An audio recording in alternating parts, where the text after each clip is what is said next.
So ayan mga ka-junior, dito na naman kami ngayon, small truck pa rin. O sana yung puli mo, Noy?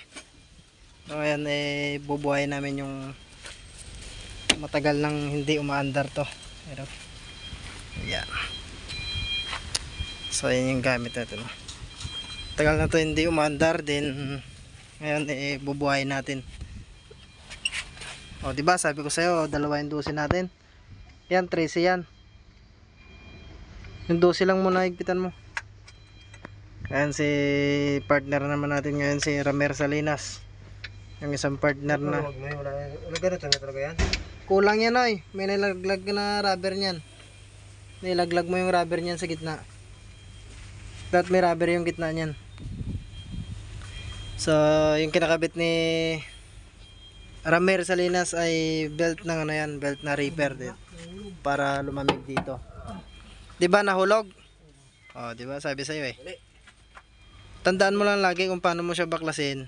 Kung anong nakalagay sa kanya, tandaan mo. Para pagbalik mo easy lang. So, yung kinabit ni Ramer Salinas dito ay belt ng alternator. Belt ng kasama dun yung crankshaft sa water pump. Tsaka itong rubber na to? fan. Na? Ha? Dito? Di, ganyan yan, ganito. Akin na. Ganito yung forma niya, akin na. Yung ito, wag mo yan sa labas yan. Ito sa loob. Kaganyan no, pasok mo sa loob to. Sa gitna ng pagitan ng dalawa na yan. Kuha. Yung tinitraining natin. Sa lubungan pala yan. Ilang buwan ka na dito, Noy? May buwan ka na? Wala pa? Wala pa. Wala pang buwan dito si Noy. Titraining natin ng maayos at para pag magbakasyon tayo ay pwede natin silang iwanan dito na sila lang. Lulutuin natin ng experience. Ayan, nagkabit siya ng belt. Dalawang belt niyan, belt ng compressor ng repair dito para lumamig tong repair van. Tsaka yung isang belt yung 7 piki. Nakakabit yun sa alternator, sa fan, water pump, tsaka sa crankshaft nya. Doon yung nakakonect yung 7 piki. So may ano ka na? May idler. Ay, wala pa to. May tutornilyo daw tong... Hindi, okay lang yan. Hiya mo na yun. Yung idler pulley. Yung dito nakakabit yun. Meron ka? Nagkuha ata si ano kanina, si Ero. Ayun. Ito. May nut siya. Ha? Posisyon. Yan, salpak mo yan. Ganyan, salpak mo muna yan. Doon sa tornilyo na yon.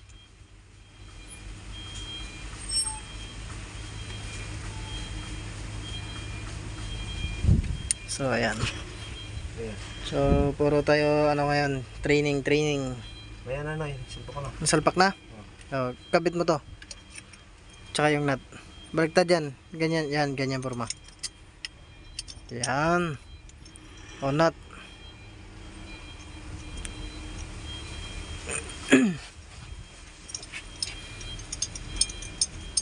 Kuan 13.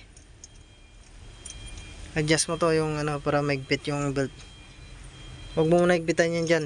Unahin mo to muna yung adjuster nya. Higpitan mo. 13 yan, 13 yan.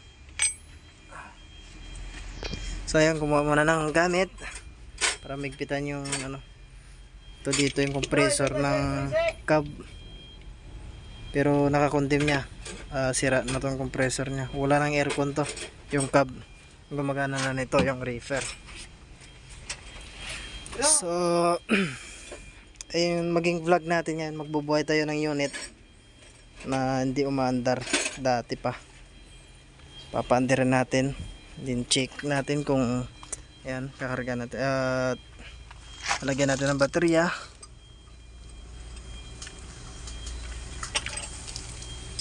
Ito lang yung ground.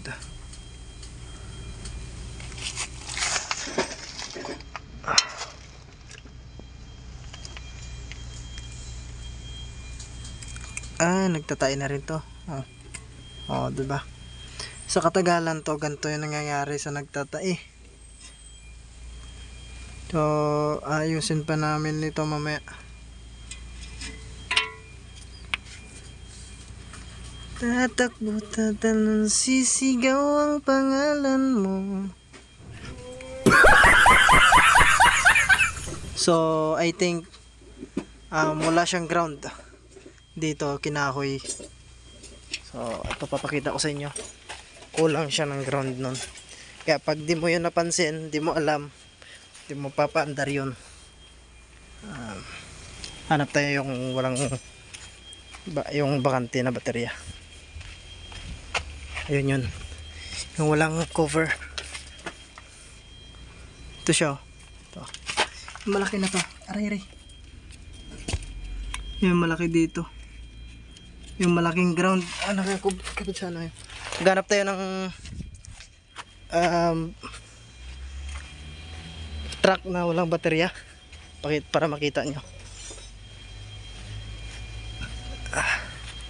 So ayan yung mga unit. Napakadami. Maliliit lang to. Ito yung mga small truck. So ito yung isang partner natin. Pinapakuha ko naman sa kanya yung adjuster ng alternator. Ano? Kaya? Ngawit ba? So tignan natin kung may baterya pa to. May baterya pa. So tignan natin dito.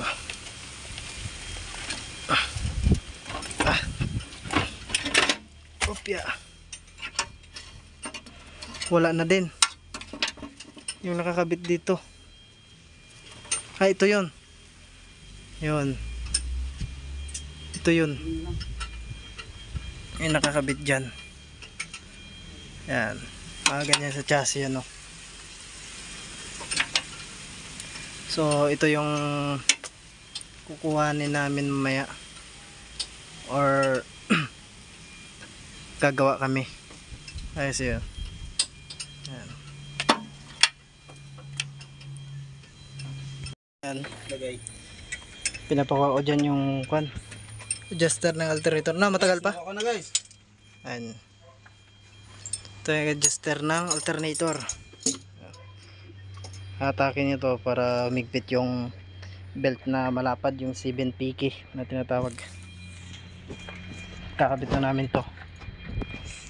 Kasi pag wala ito dito hindi maigpit yung alternator belt o yung belt niya na main belt ng makina. So Wala andyan sa'yo ito rin siya pakita ko sa inyo yung belt.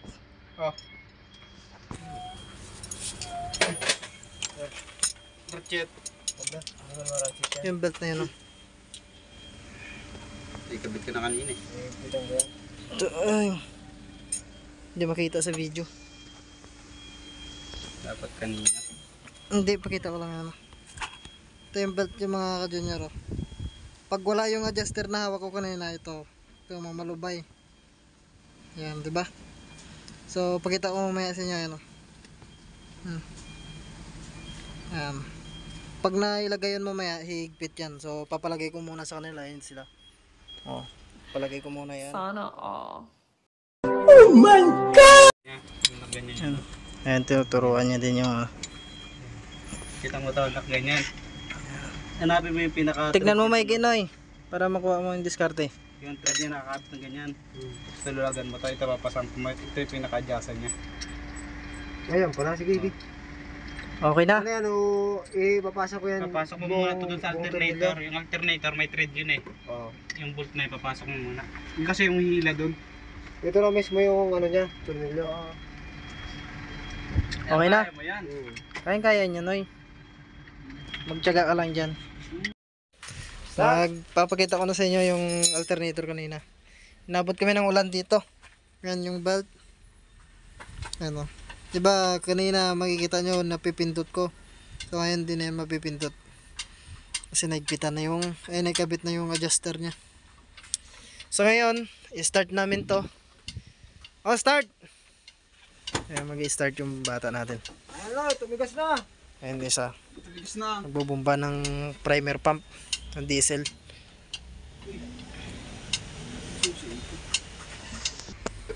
Start! Sige! Eh, Ayaw! Nagano. so may hindi ko maintindihan sinasabi nito kung may nag-ano daw. Kung ano yung may Hindi nag-ano totoo na yan. sinasabi nito. Bola lang yan. May nag-assign daw sa dashboard. So titignan natin. Para maintenance free. Maintenance. Parking tapos. Scanner. So need natin i-check yung mga fuse. Since matagal tong nakatambay, meron. Buksan mo yung ano dyan, yung fuse box sa likod.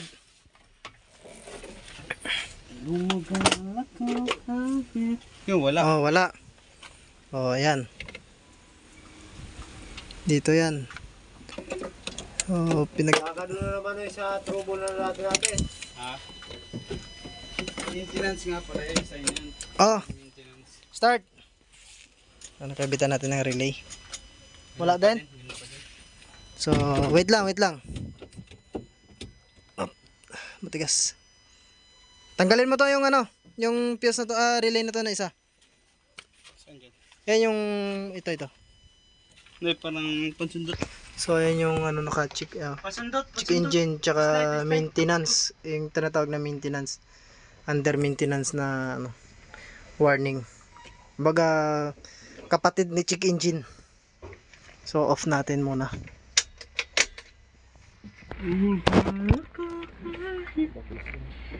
Oh, kabila naman. May ano din yan kabila. So, dito yung sa kanya.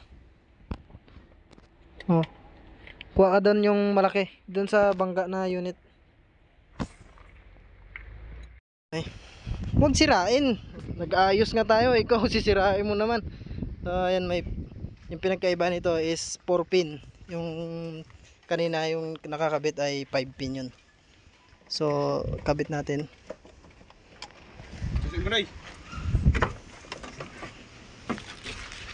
So, Meron pa? so naka-indicate pa rin. So, start natin. So, ayan. Need natin i-scan. So, kunin mo yung scanner.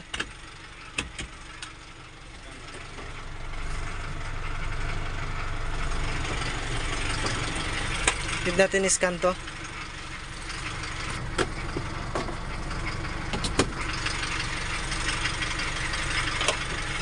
Para ma-unmat ng patingnan mo paano. So, ito yung scanner natin, Conway. Sasalpak lang natin sa OBD socket nya. So, ayan, may power na. Then, off lang natin yung engine natin. Off. Then, okay. Antayin lang natin yung loading. Ayan, para kitang kita.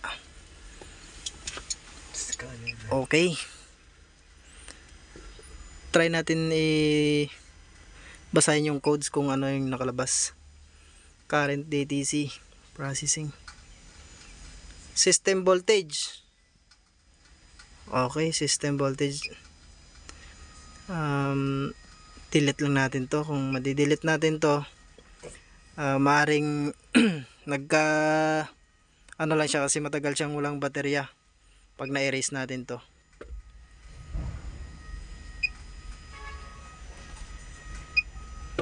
Yan.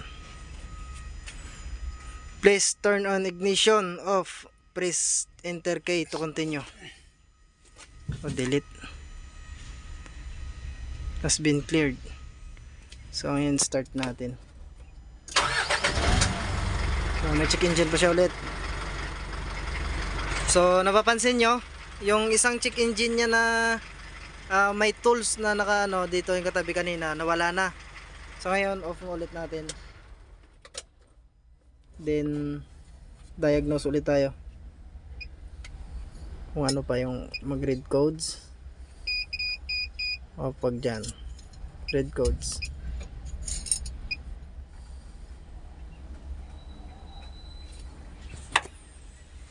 processing. Hindi siya makaprocess kasi hindi nakabuha yung ano. Sorry. System voltage ulit. So ngayon, i-raise ulit natin.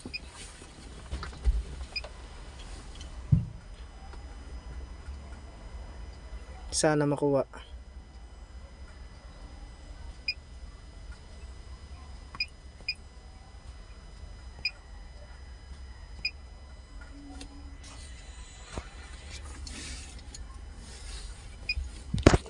So, try natin bunutin.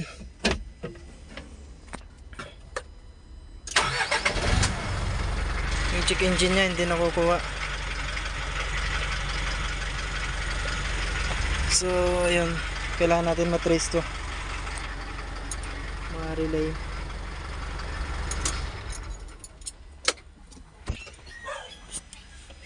So, salpak natin yung ano ulit.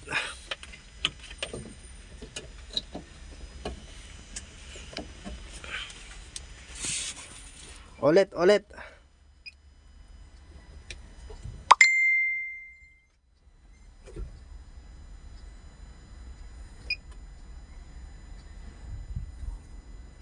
Read codes. Kung ganun pa rin ba? System voltage pa rin.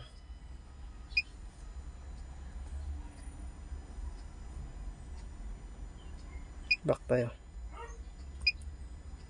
I-erase natin kung may erase natin yan. Yun! Kung may erase sana.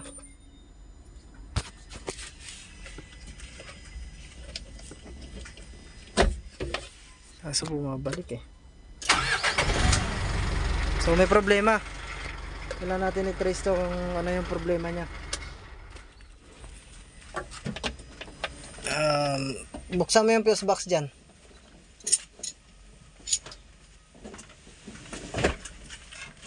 Kailangan natin matrace yung problema niya. Then wag ko na ipakita kung paano namin hanapin to. Okay. Kasi para hindi haba yung video natin.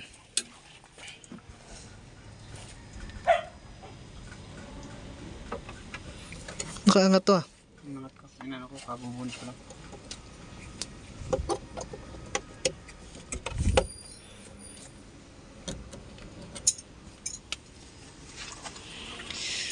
So, pangat ako ng ulo. So, hindi na namin papakita kung paano namin i-trace. Bali, ituro na lang namin kung saan yung nagka-problema para hindi umaba yung video natin. So, subaybay na lang kayo sa video natin. So, ayan, pinakuha ko yung relay dito. Kasi sobrang init. Baka yun dun yung problema. Pinakuha ko dun. Then, kakabitan namin yan. Then, susubukan ulit. Okay naman yung mga sensor. I-check natin. Yun lang yung problema niya, system voltage. Kailangan natin matanggal yun. So, antay lang natin yung pinakuha ko ng relay dito. Then, palitan natin yan. So, ayan. Nakabitan na natin ng relay. So, subukan natin ulit. Pababa ko. Huwag na ilak. Try natin.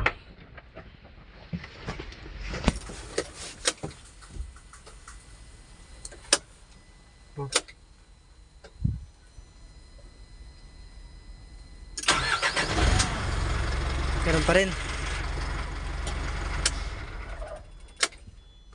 So, erase natin.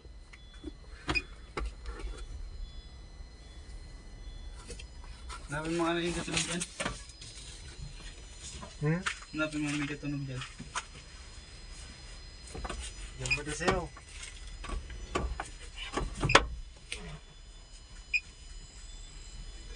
Ilalim. System voltage pa rin.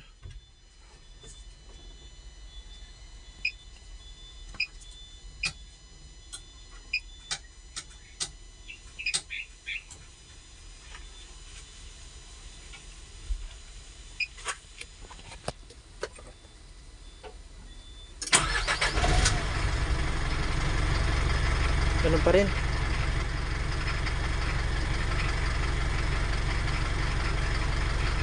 System voltage. So subukan natin yung power niya. Kung naka 24 volts ba. Hanap mo muna, Noy. May check ako. And gamit yung multi-tester natin. So try natin i-multi-tester to. Kung 24 volts ba yung supply niya.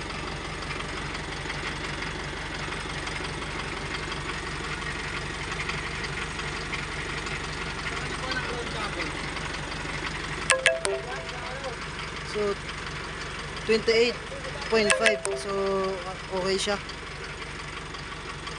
Okay yung ano niya. Okay.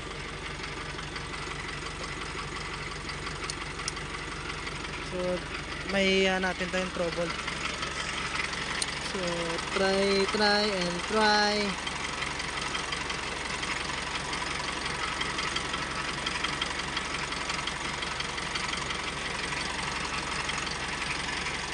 So hanapin muna namin yung trouble niya.